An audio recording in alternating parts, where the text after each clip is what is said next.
So आपला lesson चालू होता introduction to plant classification of plants. आणि आपण 3 हे बघितले होते. कोणते कोणते बघितले होते?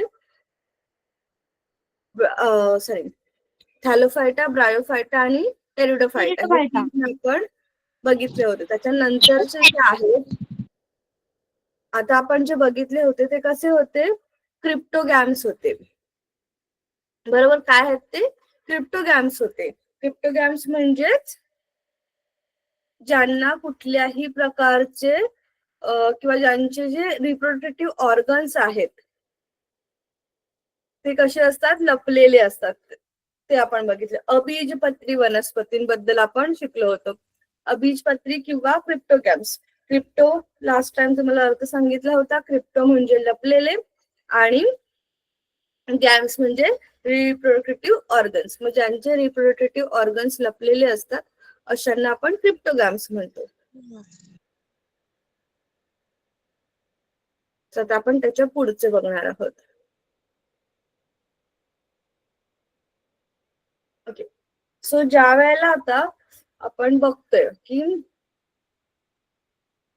क्लासिफिकेशन करतोय आपण प्लांट्सचं किंवा कुठल्याही किंगडमचं, तर ते जेव्हा क्लासिफिकेशन करताना त्याचे काही टप्पे असतात, त्याचे काही ग्रुप्स, म्हणजे ब्रॉड लेवल वरून ते लहान लहान ग्रुप्स मध्ये डिवाइड होत जातात.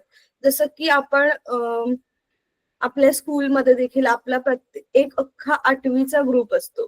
मग 8वीच्या ग्रुपमध्ये प्रत्येक वर्ग वेगवेगळे असतात. ए, बी, सी, डी किंवा काही नाव असतील तसे वेगळे. त्यानंतर काही वर्गामध्ये पण मुलांचा ग्रुप वेगळा असतो, मुलींचा ग्रुप वेगळा असतो. असे जेव्हा त्या लोअर लेवलला जास्तीत जास्त ग्रुप्स डिवाइड होत जातात, तसंच इथे पण असतात. पहिल्यांदा असतो किंगडम. ओके, फर्स्ट असतो किंगडम. त्यानंतर फायलम. किंगडम हा त्यांचा मेन ग्रुप असतो. Kingdom plantae, kingdom animalia, kingdom fungi, kingdom monera किंवा किंगडम प्रोटिस्टा. हे झाले त्यांचे larger broader groups. Okay, broad level वरती त्यांचं हे डिव्हिजन झालं. त्यानंतर त्याचे अजून आता आपण सध्या कुठला शिकतोय? प्लांटी शिकतोय. मग प्लांटीवरून त्याचं होणार डिव्हिजन फायलम मध्ये. फायलम हे पुन्हा त्यांचे ब्रॉड ग्रुप्स झाले, जसं की आता आपण बघितलं ब्रायोफायटा, थॅलोफायटा, हे त्यांचे डिव्हिजन जे आहे ते फायलम मध्ये येतात. Phylum, Bryophyta, Pteridophyta. त्यानंतर आपण दुसरे आता जे बघणार आहोत अँजिओस्पर्म्स, जिम्नोस्पर्म्स, हे सगळे फायलम्स आहेत. फायलम्सच्या नंतर पुन्हा ते क्लासमध्ये डिवाइड होतात. याचं जे क्लासिफिकेशन आहे ते तुम्ही पुढच्या वर्गांमध्ये शिकणार आहात. सो सध्या काय लक्षात ठेवणार की ते डिवाइड होत जातात लोअर लेवलला, from kingdom to phylum to class, then class to order, family, genus and species. ह्या लेवल्स वरती ते डिवाइड होत जातात.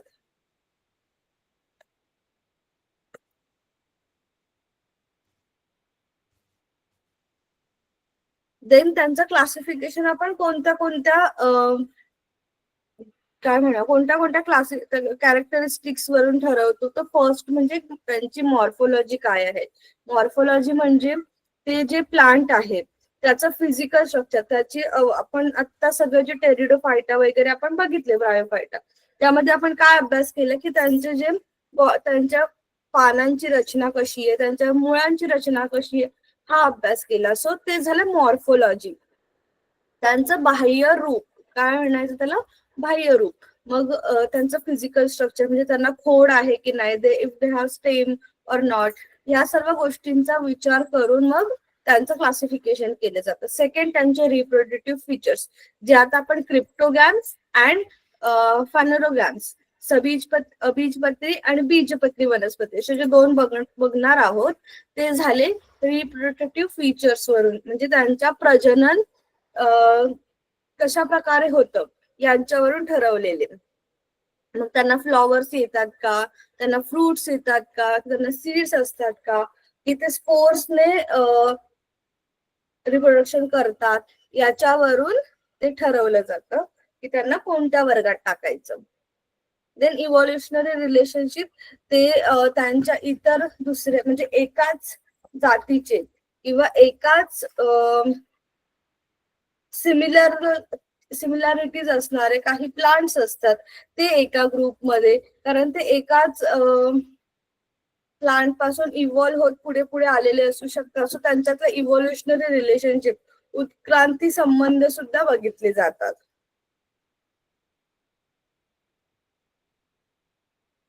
ओके, तर आपल्या पृथ्वीवरती अराउंड 3 लाखांपेक्षा प्लांट्सच्या जास्त प्रजाती आपल्याला माहिती आहेत. 3 लाख प्रजाती आहेत प्लांट्सच्या आपल्याला माहिती असणाऱ्या. त्यांच्यापेक्षा जास्तही असू शकतात जे आपल्याला अजून माहिती नाहीयेत.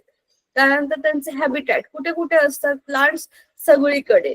डेझर्ट मध्ये पण असतात, रेन फॉरेस्ट म्हणजे वर्षावी वनात सुद्धा असतात, जिथे खूप पाऊस पडतो अशा ठिकाणी सुद्धा असतात, आणि जिथे खूप पाऊस पडत नाही, खूप कमी पाऊस असतो अशा ठिकाणी सुद्धा प्लांट्स असतात. म्हणजे प्लांट्स ही कुठेही त्यांना त्या कंडिशन मध्ये वेगवेगळ्या प्रकारचे प्लांट्स आपल्याला बघायला मिळतात. वाळवंटात कोणते प्लांट्स असतात?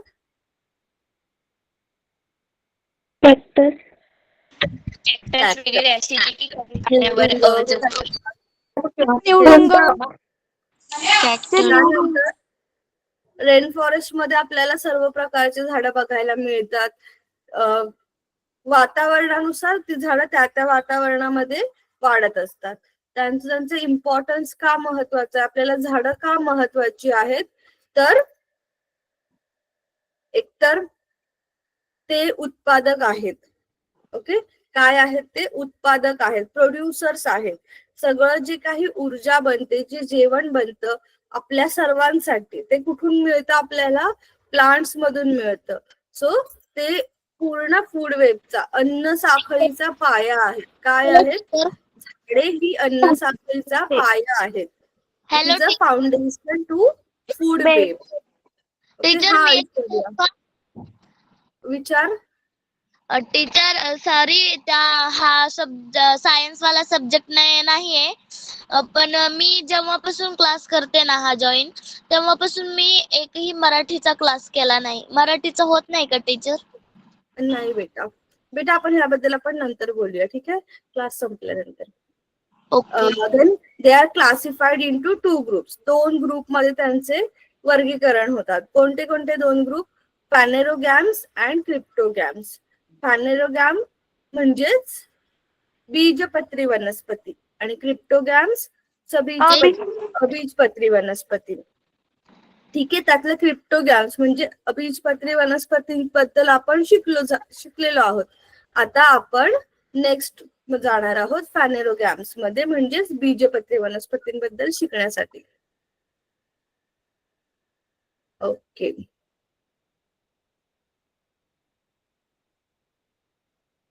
Yes ma'am.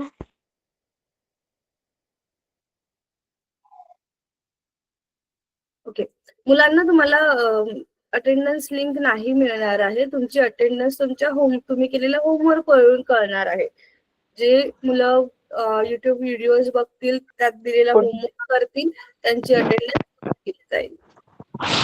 सो आपण बघतोय आता अँजिओस्पर्म्स अँड जिम्नोस्पर्म्स हे 2 प्रकार आहेत फॅनेरोगॅम्स किंवा बीजपत्री वनस्पतींचे. Okay, अँजिओस्पर्म्स and gymnosperms. सगळ्यांनी हे वर्ड्स जेव्हा अशा मी काही सांगते त्यावेळेला ते नीट ऐकायचे आणि माझ्या मागे तुम्ही म्हणा. तुम्ही क्लासमध्ये जेव्हा बसलाय त्यावेळेला हे वर्ड्स रिपीट करा जेव्हा जेव्हा मी म्हणेन, जेणेकरून काय होईल की तुम्हाला त्यांची सवय लागेल, तुम्हाला देखील ते बोलताना कठीण जाणार नाहीत. Okay, अँजिओस्पर्म्स and gymnosperms. करा ना, 1 मिनिट. आणि कोणी लिहून लिहिणार नाही. तुमचं सगळं लक्ष हे मी काय सांगते त्याच्याकडेच असलं पाहिजे. लिहिण्यासाठी वगैरे तुम्ही नंतर पुन्हा क्लास बघून लिहून घेऊ शकता. आपले क्लास एकदाच होत नाहीत, ते रेकॉर्डिंग असतात, तुम्ही रेकॉर्डिंग आरामात बघून लिहून घेऊ शकता. त्यामुळे आता फक्त सगळा फोकस ऐकण्याकडे आणि समजून घेण्याकडे असला पाहिजे. Okay ma'am. Okay. So next आपण बघतोय बीजपत्री वनस्पती म्हणजेच फॅनेरोगॅम्स. ज्या वनस्पतींमध्ये त्या बिया निर्माण करतात त्या वनस्पतींना आपण काय म्हणतो, बीजपत्री वनस्पती. बीजपत्रिका जिम्नोस्पर्म. ज्यांच्यामध्ये प्रजनन झाल्यानंतर त्यांचं रिप्रोडक्शन झाल्यानंतर त्यांच्यामध्ये बिया तयार होतात. बियामध्ये एम्ब्रियो अँड फूड स्टोरेज असतं, अन्नसाठा, भ्रूण आणि अन्नसाठा असतो. भ्रूण म्हणजे ज्याच्यापासून ते झाड पुन्हा मोठं होणार असतं तो एम्ब्रियो किंवा भ्रूण. त्यानंतर ज्या वेळेला तो जी ती बी आपण मातीत लावतो आणि त्यावेळेला ती रुजत असते, त्यावेळेला त्यांना जे काही एनर्जी लागते ती एनर्जी त्या बी मध्ये असणाऱ्या फूड स्टोरेज मधून किंवा अन्न साठ्यामधून त्यांना मिळते आणि त्या एम्ब्रिओ पासून किंवा त्या भ्रूणापासून ते पुन्हा झाड डेव्हलप होत जातं. म्हणजे ते याच्यामध्ये सुद्धा अजून 2 प्रकार पडतात. बिया तर आहेत, आपल्याला हे समजलं की ज्या झाडांना बी येते त्या झाडांना आपण फॅनेरोगॅम्स किंवा बीजपत्री म्हणतो. पण बीजपत्रीमध्ये सुद्धा 2 प्रकार झाले की एक तर त्यांच्या बिया ह्या झाकलेल्या आहेत की झाकलेल्या नाहीयेत. म्हणजे त्या बिया ह्या फळांमध्ये झाकलेल्या आहेत की त्या ओपन आहेत, याच्यावरून त्याचे 2 प्रकार पडतात. जे अनावृत्त बीजी किंवा जिम्नोस्पर्म्स ज्याला आपण म्हणतो, त्यांच्या बियांवरती कुठल्याही प्रकारचं आवरण नसतं. जिम्नोस्पर्म्स मध्ये म्हणजेच अनावृत्त बीजी, नावावरूनच कळते अनावृत्त म्हणजे ओपन, ज्यांची बी ओपन असते. जिम्नोज म्हणजे नेकेड अँड स्पर्म्स म्हणजे जिम्नोज म्हणजे न झाकलेले आणि स्पर्म म्हणजे बीज. मग ज्यांची बी झाकलेली नसते, ओपन असते, तिला म्हणायचं जिम्नोस्पर्म्स किंवा अनावृत्त बीजी. Yes ma'am. ही झाडं तुम्ही अशा प्रकारची कुठे ना कुठे नक्की बघितली असतील. अशी झावळी सारखी झाडं बघितली आहेत गार्डन मध्ये वगैरे बरेचदा असतात. Yes ma'am. Yes ma'am.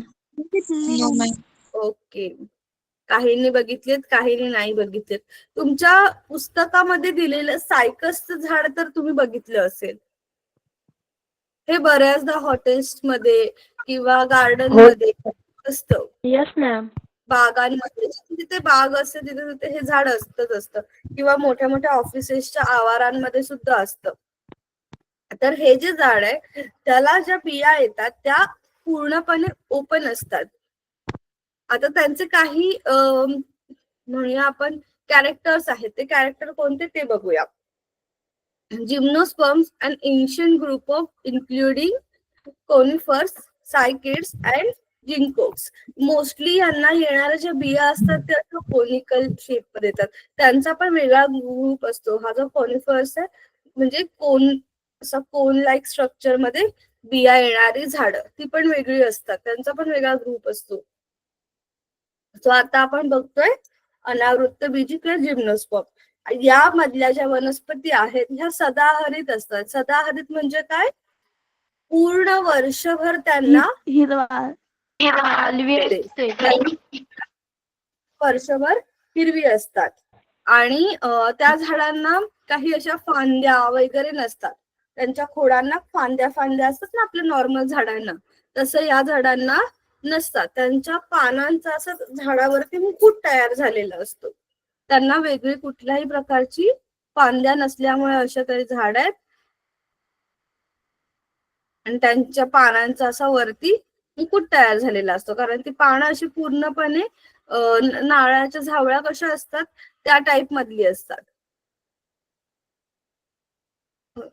हा, त्यानंतर त्या झाडांवरती नर आणि मादी म्हणजे मेल अँड फिमेल फ्लॉवर एकाच झाडावरती येतात.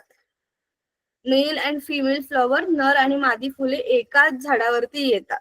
त्यांच्या बियांवरती कुठल्याही प्रकारचं नॅचरल कव्हरिंग नसतं, नैसर्गिक आच्छादन नसतं, म्हणजे त्यांना फळं येत नाहीत. They don't bear fruits.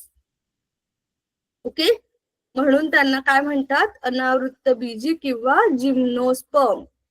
परत एकदा सांगते, जिम्नोजचा अर्थ आहे न झाकलेले आणि स्पर्म्स म्हणजे बीज, म्हणून यांना जिम्नोस्पर्म्स म्हणतात. ओके, सोपं आहे लक्षात ठेवायला. Yes, ma'am. Yes, ma'am. हा. Yes, teacher. आता ह्याचं एक्झाम्पल काय द्याल की सायकस म्हणजे क्रिसमस ट्री, पीसिया क्रिसमस ट्री असतो तो पण याच टाइप मध्ये येतो. त्यानंतर पायनस म्हणजे देवदार, हे सगळे वृक्ष हे जिम्नोस्पर्म ह्या कॅटेगरीमध्ये येतात. अनावृत्त बीजी ह्या कॅटेगरीमध्ये येतात. ओके, देन अँजिओस्पर्म्स बघूया आता आपण. अँजिओस्पर्म्स मध्ये अजून 2 टाइप्स पण आहेत, ते पण बघूया. आता यांना जी फुलं येतात, अँजिओस्पर्म्सला काय येतात, जी फुलं येतात ते त्यांचे प्रजननाचे मुख्य अवयव आहेत. रिप्रोडक्टिव्ह ऑर्गन्स कोणता आहे यांचा, फ्लॉवर्स. त्यानंतर फ्लॉवर्स बिकम फ्रुट्स, फुलांचं रूपांतर फळांमध्ये होणार आहे. अँड फळांच्या आतमध्ये काय असणार आहेत, बिया. फळांच्या आतमध्ये बिया तयार होणार आहेत. Seeds are covered with fruits. Seeds are covered with fruit. अँजिओचा अर्थ आहे कवरिंग. अँजिओचा अर्थ काय आहे, कवर्स. आणि स्पर्म म्हणजे बीज, आपल्याला हे माहिती आहे. अँजिओ म्हणजे कवर, समजलं. Yes, ma'am. Yes, ma'am. Yes, ma'am. Yes, ma'am. Yes, ma'am. आणि आता त्यानंतर ह्याचे 2 प्रकार होणार आहेत. एक म्हणजे असे, No, teacher. सॉरी कोण काय म्हणाल, एक अशी बी जी सिंगल असते आणि एक अशी बी जिथे 2 सुट्टे सुट्टे भाग होऊ शकतात, अशी बी. आता अशा 2 बियांचे एक्झाम्पल तुम्ही कोणतं द्याल.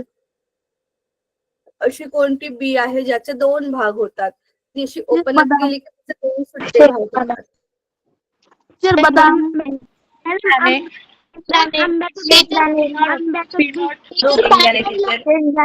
क्वेश्चन रिपीट करा. फुटाणे.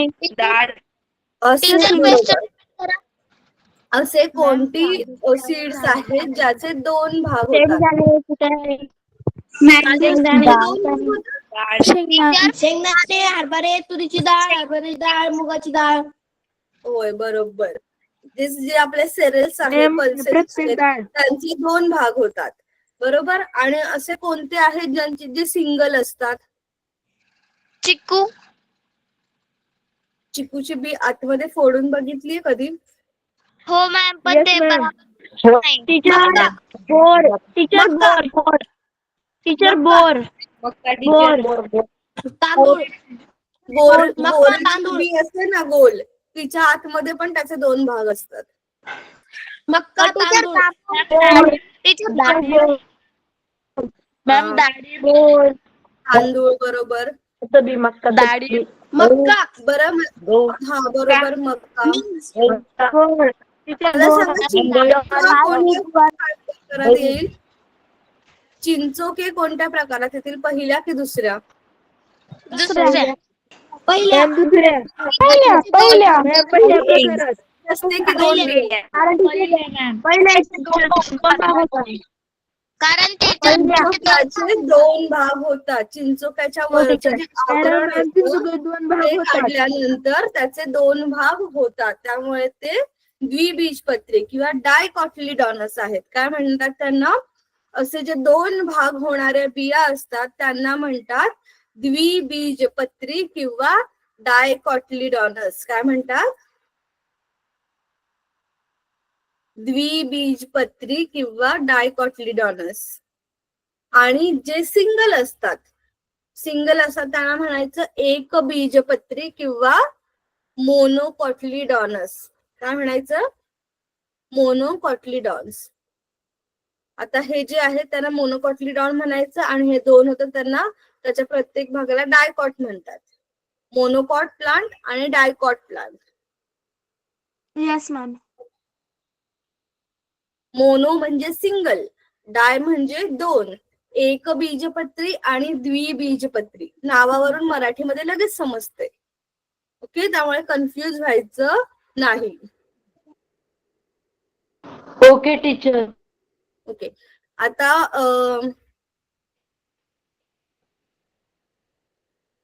येस, त्याचा पुढचा पार्ट आहे तुमचा. एक तक्ता दिलेला आहे तुमच्या पुस्तकामध्ये. Late me share your book.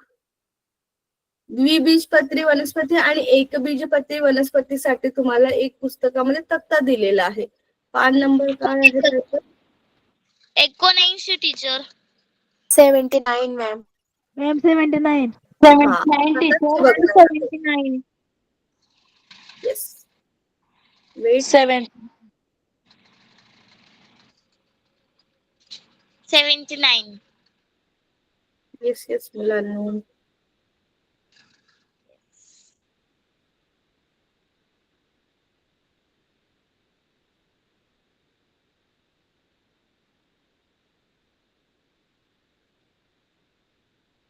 Late me share both, म्हणजे तुम्ही दोघं कन्फ्युज नाही होणार.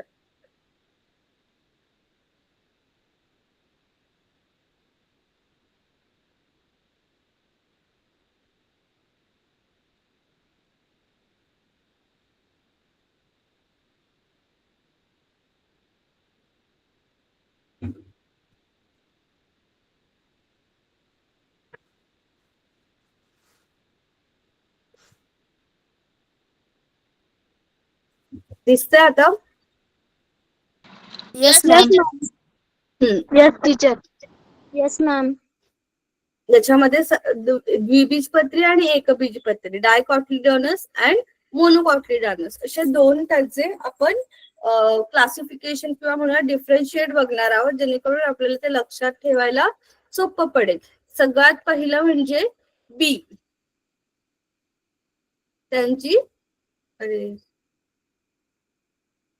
त्यांची बी कशी असते, त्यांची सीड कशी असते? तर बी कशी असते?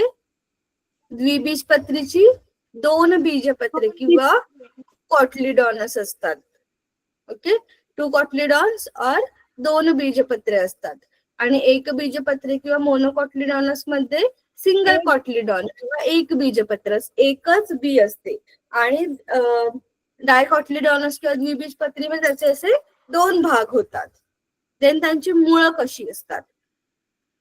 जी द्विबीजपत्री वनस्पती आहे, डायकॉटिलिडोनस प्लांट आहे, त्याची मुळं ही ठळक प्राथमिक मूळ किंवा एक प्रायमरी रूट, टॅप रूट प्रकार म्हणतात. असा कोनिकल शेपचा. एक मिनिट.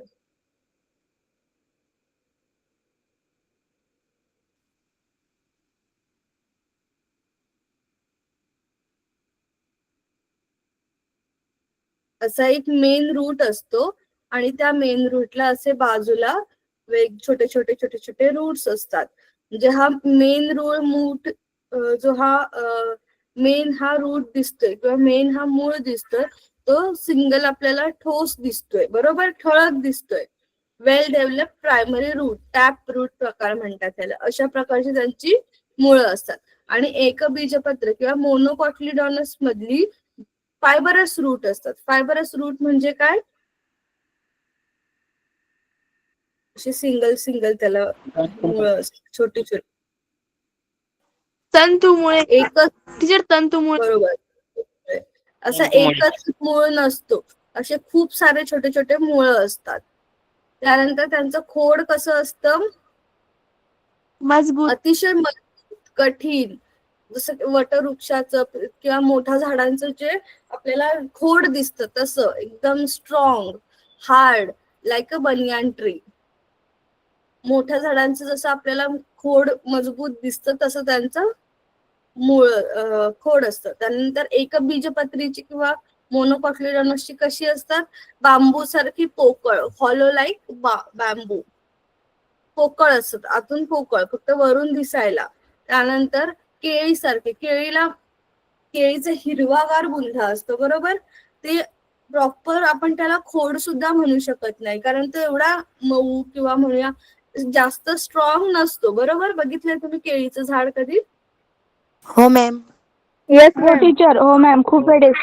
तो त्याचा हे खूप लवचिक असतं. खूप असा वाजतो सुद्धा, बरोबर, पोकळ असल्यासारखा. त्यानंतर डिस्क लाईक चकती सारखा. तर कांद्याचं जे आहे त्याच्या खाली हे असं मुळं असतात, वरती कांदा असतो आणि त्याच्यानंतर त्याच्यावरती त्याची पानं असतात, बरोबर. म्हणजे कांदा हे त्याचं काय झालं, खोड झालं. काय झालं, खोड झालं. मग कांदा कसा असतो, डिस्क लाईक. त्याच्या आतमध्ये एकावरती एक असे लेयर्स असतात. ओके. Yes ma'am. पानं कशी असतात ते बघूया. द्विबीजपत्रीमध्ये पानं ही जाळीदार असतात. जाळीदार कशी असतात, पिंपळाचं पान बघितलंय तुम्ही? Yes ma'am. येस मॅम, बघितलंय. Reticulate venation. मेन असं मधली त्यांची हे असते, माझी थोडीशी वाकडी झालीये, आणि बाजूला जे त्यांच्या शिरा असतात त्यांच्यामध्ये अशा छोट्या छोट्या अनेक शिरा एकमेकांशी जोडलेल्या असतात, बरोबर. पान हा मॅम. येस. त्याला म्हणायचं जाळीदार शिराविन्यास किंवा रेटिक्युलेट वेनेशन. आणि याच्यामध्ये एकबीजपत्री किंवा मोनोकॉटिलिडॉन मध्ये काय असतं, समांतर असतात, पॅरलल लाईन्स असतात त्या पानांवरती. जसं की काय सांगू तुम्हाला आता ह्याचं एक्झाम्पल, असे असतात एकावर एक सगळेजण एकमेकांना समांतर. जसं की कांद्याची जी पात असते तिला असे काही वेन्स वगैरे असतात, सरळ असतात ना सगळ्या. त्यांच्या ज्या शिरा असतात त्या वेनेशन असतात त्या पॅरलल वेनेशन मध्ये असतात. हा मॅम. त्यानंतर ह्यांचं फूल कसं असतं, द्विबीजपत्रीचं डायकॉटिलिडॉन असतं 4 किंवा 5 भागांचं. Flowers with 4 to 5 parts in their multiples. Then monocotyledon मध्ये 3 भागांचं, 3-3च्या पटीमध्ये असतात ते. 3-3 भागांची ही फुलं असतात. त्रिभागी. त्रिभागी. ट्रायमेरस. टेट्रा म्हणजे 4, पेंटा म्हणजे 5, ट्राय म्हणजे 3. ठीक आहे, हे शब्द लक्षात ठेवायचे. ट्राय, पेंटा, टेट्रा. तुम्हाला हे ह्याच्यामध्ये येत असतील रसायनशास्त्रात किंवा केमिस्ट्रीमध्ये. Yes ma'am. त्यामुळे हे लक्षात ठेवा. हो teacher. Yes teacher.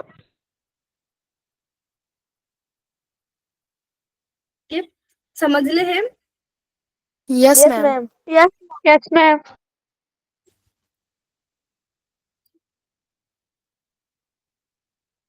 Okay. Angiosperm बघितलं आपण, जिम्नोस्पर्म बघितलं आपण. अँजिओचा अर्थ काय?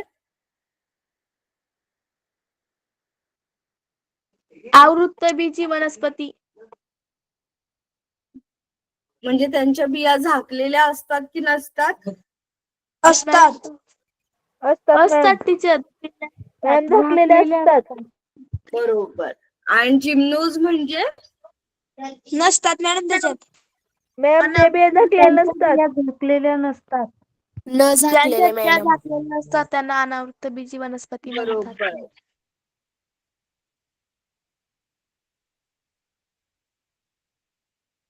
ठीक आहे, तर आपलं लास्ट कन्क्लुजन करूया आपण. Yes ma'am. आपण बघितलं प्लांटचं क्लासिफिकेशन. आपण आतापर्यंत जे क्लासिफिकेशन बघितलं ते किंगडम आणि फायलम लेवलचं, सृष्टी व उपसृष्टी ह्या लेवलवरतीच आपण त्याचं क्लासिफिकेशन आजपर्यंत बघितलेलं आहे. ठीक आहे, म्हणजे तुम्ही याच्या पुढचं क्लासिफिकेशन अजून खूप ब्रॉड होत जाणार आहे, अजून खूप पर्टिक्युलर होत जाणार आहे. Okay ma'am.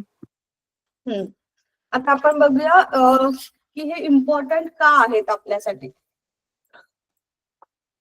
प्लांटचं क्लासिफिकेशन करणं का इम्पॉर्टंट आहे असं तुम्हाला वाटतं? कारण मॅम त्यांचे लाखो जमाती आहेत व आपल्याला समजण्यासाठी. काय आहेत त्यांच्या? म्हणजे मॅम वनस्पतीच्या खूप अशा प्रकार पडतात म्हणून त्याचे एक वर्गीकरण केले जाते का? बरोबर.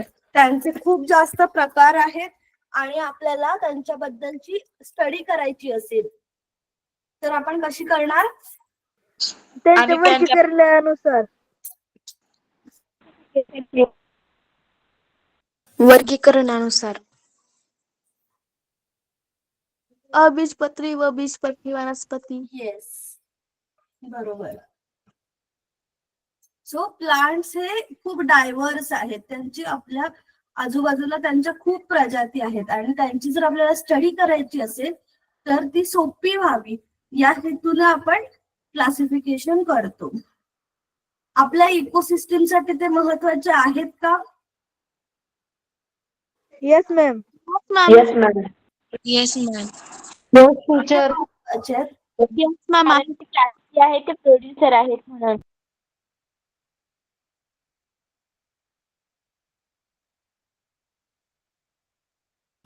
मयूर पवार तू सांग.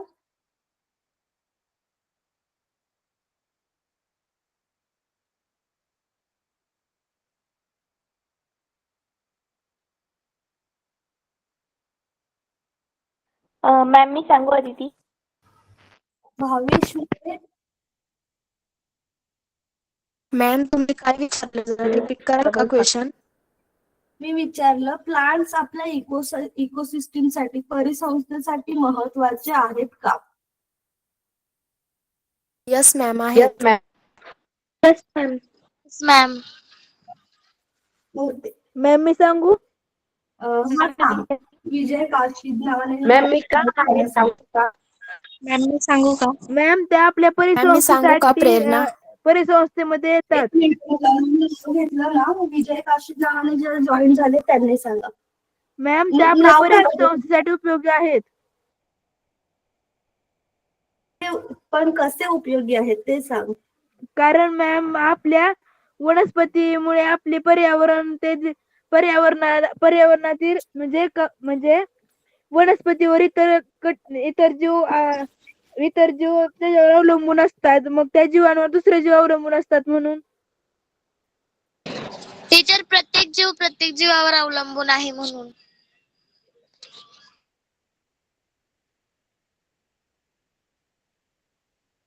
ओके, म्हणजे प्लांट हा आदिती बोल.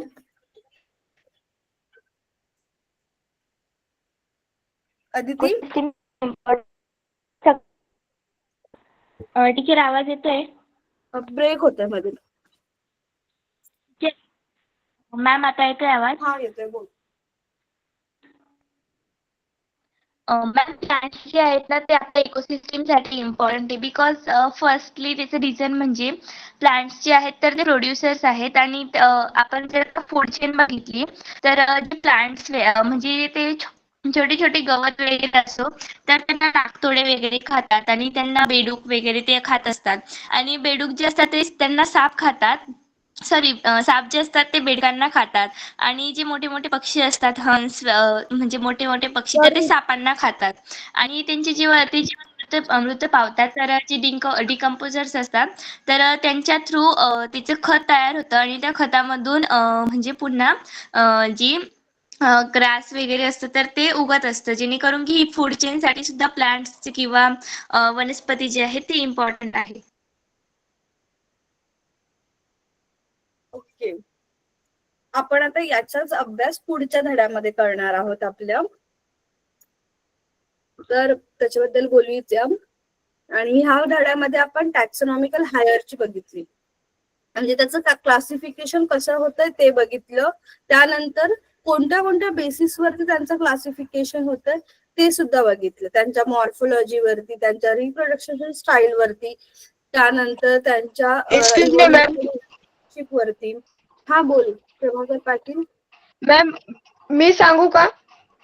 हा बोल. मॅडम झाड दुसऱ्यावर अवलंबून राहतात आणि ॲनिमल्स पण त्याच्यावर अवलंबून राहतात आणि ॲनिमल्सवर अजून दुसरे ॲनिमल्स अवलंबून राहतात.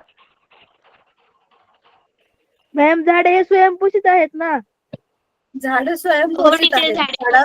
झाड हे झाड निसर्गावर अवलंबून असतात. आपण झाडांवरती झाडं जास्त एक- अवलंबून असतो. झाडं हे निसर्गावर मॅम आपण परावलंबी आहोत. येस, आपण परावलंबी आहोत म्हणजे हेट्रोट्रॉप्स आहोत आणि झाडं ऑटोट्रॉप्स म्हणजे स्वयंपोषित आहेत. Madam okay. झाडं निसर्गावर अवलंबून आहेत. हा, बरं, आता तुमचा होमवर्क.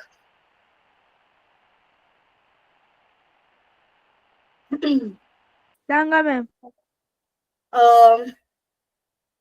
एकच मिनिट दाखवते तुम्हाला.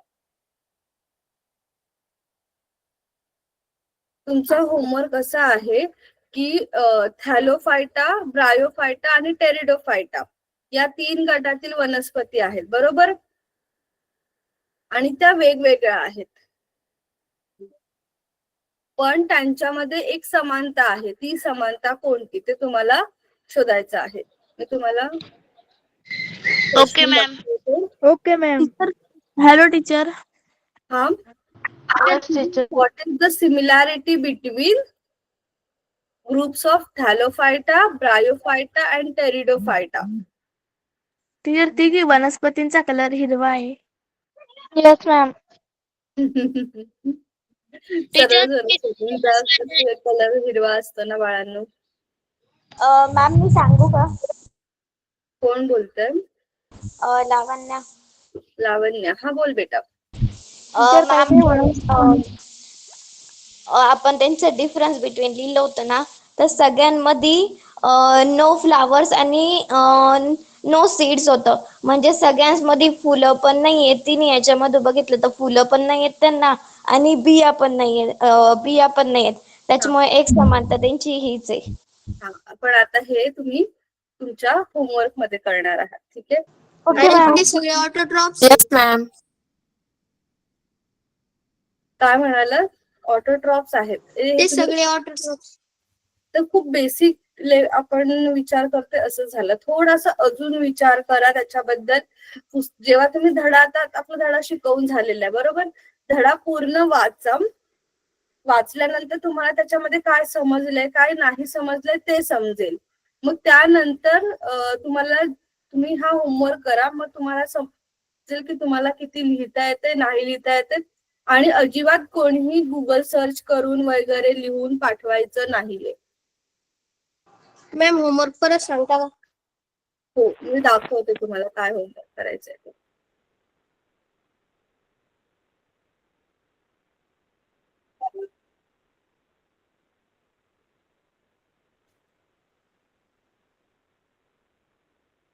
दिसतंय? Yes ma'am. हो टीचर. कोणीही गुगलची वगैरे मदत घेणार नाहीये. ChatGPT वरून शोधलं, गुगल वरून शोधलं की मला कळणार लगेच. टीचर पुस्तकातच उत्तर सापडून जातं. हो, पुस्तकातच उत्तर मिळतं आणि पुस्तकातूनच लिहायचं. आपला अभ्यास सुद्धा छान होतो त्याने. Yes ma'am. मॅम मी पुस्तकातूनच लिहिते. एकच क्वेश्चन दिलाय आज तुमच्यासाठी, पण हा ब्रेनस्टॉर्मिंग क्वेश्चन आहे. तुम्हाला पूर्ण बुक रीड करायचं, पूर्ण धडा रीड करायचा आहे. हा एक होमवर्क आहे आणि दुसरा होमवर्क हे क्वेश्चन आहे तो लिहायचं. Yes ma'am. Yes, okay. आणि जर कुणाला काही समजलं नसेल किंवा काही लिहून घ्यायचं असेल तर तुम्ही पुन्हा रेकॉर्डिंग बघणार आहात आणि रेकॉर्डिंग बघितल्यानंतर तुम्हाला टीचर दुसरा क्वेश्चन कोणता आहे? काय तुम्ही दुसरा क्वेश्चन सांगितला तो कोणता आहे टीचर? परत सांगा ना. हा एकच क्वेश्चन दिलाय. हा मराठीवाल्यांसाठी आहे, हा इंग्लिशवाल्यांसाठी आहे. What is similarity between the plants of group Thallophyta, Bryophyta and Pteridophyta irrespective of differences in their body structure? त्यांच्या शरीरामध्ये, त्यांच्या बॉडी स्ट्रक्चर मध्ये असणाऱ्या डिफरन्सेस शिवाय त्यांच्यामध्ये अजून दुसरा कोणता डिफरन्स आहे हे सांगायचे. ठीक आहे, त्यामुळे त्याच्यातले शरीर रचनांमधले फरक तुम्हाला लिहायच्या नाहीत, त्यांच्या समानता लिहायच्या नाहीत. तर शरीर रचनांव्यतिरिक्त त्यांच्यामध्ये कोणत्या समानता आहेत ते लिहायचंय. Yes teacher. टीचर त्यामध्ये एकच समानता आहे का असे अनेक आहेत जे तिन्ही मध्ये पण सेमच जेव्हा तुम्ही अभ्यास कराल तेव्हा तुम्हाला समजेल. मी हिंट नाही देणार आता. ओके अनेक आहे. ओके नेक्स्ट लेक्चरला आपण त्या होमवर्क वरती चर्चा करू. ओके. Yes yes ma'am. आपण मग आपला नेक्स्ट जो लेसन आहे तो स्टार्ट करू. Energy flow in ecosystem. परिसंस्थेतील ऊर्जा प्रवाह. ऊर्जा स्क्रीन ऑफ करते मी आता.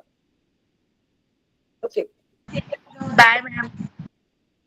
आपलं रिवाइज सुद्धा झालेलं आहे.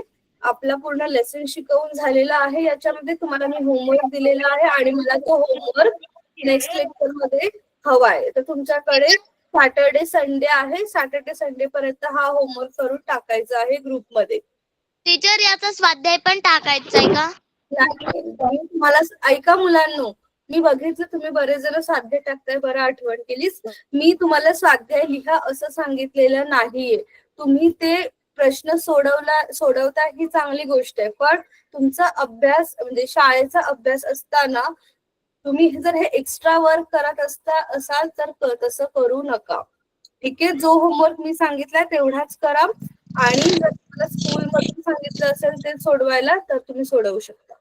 टीचर आम्हाला जर टाइम मिळाला तर आम्ही सोडवतो, नसेल तर आम्ही नाही सोडवत. ओके ओके बेटा.